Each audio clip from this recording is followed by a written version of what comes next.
کله چې روسان افغانستان ته راغله چې څه ظلمونه بربریت وحشت و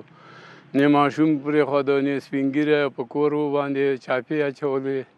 یعنې ډېر زیات ظلمونه هغه ظلمونه که موږ یاد کړو نو د یادولو وړ نه دي ډېر زیات ظلمونه دي نو څه ظلمونه چې ووایه څه وحشت ووایه هغه یې په افغانانو تېر کړ بالاخره په خپل وحشت او ظلم کې ناکام شول او نور زیاتې دې ته اړ شو چې د افغانستان خاوره پرېږدي او دغه وخت مجاهدینو او مسیرانو سره ډېرې هغه وکړې چې موږ سره کښېنئ مذاکراتو ته دغه وخت امیرانو او مجاهدینو ورته ویلې چې تاسو زموږ په ملک کې یرغل کړی تعرض هم کړی موږ تاسو سره کومه پوله پټی شریک نه ده په دې ملک هم یرغل کړی او یرغل ټپی ټکی کېدی خپل ملک ته ووځئ بله چاره نه لرئ نو روسان بالاخره په دې قانع سو پوه سو چې افغانانو باندې موږ نسو کامیابېدی او دا یرغل زموږ ناکام ده خپل شاتګ ته ترجیح ورکړه یعنې هغه ورځ که زه درته ووایم دا زه خپله داسې ومه چې ما یاره له خوشحالۍ نه ما زاره ونه شوي همداسې نور مسلمانان یو بل ته لکه یعنې د لوی اختر نه هم غټه خوشحالي وه ډېره او د افغانستان په تاریخ کې داسې خوشحالي وه چې ځکه هېڅ چا نه دا ویلی چې روسان به ماتې خوري او دې ملک نه به وځي او په دې تس لاس مجاهدینو په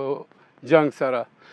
بالاخره که زنانه وي مبارکي ورکول او که زاړه وو که ځوانان وو یعنې داسې ولمانځل شو هغه ورځ لکه د یو د لوی اختر د قربانۍ ورځ اول خو ټولو خارجي ملکونو ته دا یو شعار وړاندې کوم چې تاریخ په دې ګواه د استقلال د زما شان افغان یم افغان تاریخ په دې ګواه د استقلال د زما شان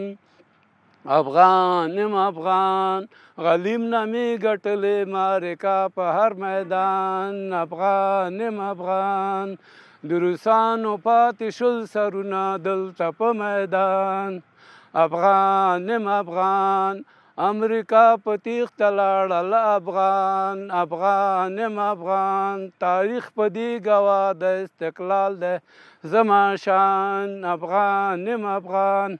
ټولو خارجي ملکونو ته که هغه اسلامي دي هم دا وایو چې افغانستان ته په بد نظر هېڅکله ونه ګورئ چې دا هغه افغانان دي چې د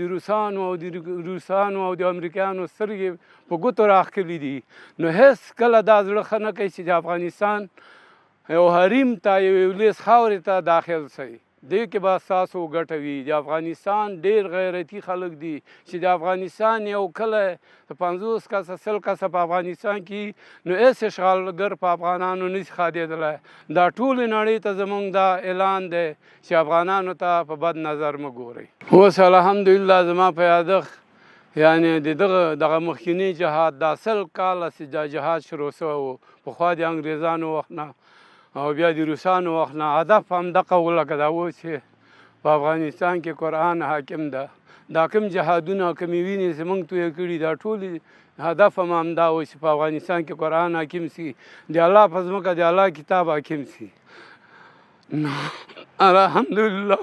چې اوس په افغانستان کې قرآن حاکم دی یعنې د خوشحالۍ نه موږ په خپلو جامو کې نه جوړېږو خپلو افغانانو ته مو دا یو عرض ورته افغانانو ته دا لرم چې خپلو منځو کې د خپل منځي بې انتفاقي پرېږدئ یو بل ته د مینې او محبت او د ورورۍ لاس ورکوئ یو بل ته ورور ووایئ یو بل زنانو ته خور ووایئ زړو ته مور ووایئ نور خپل منځي جنګونه د خدای او د رسول د قرآن په خاطر خپل افغان یو افغان د بل افغان ورور ده یو افغان د بل افغان ته ورور ووایي او د مینې د محبت غېږ ورکوي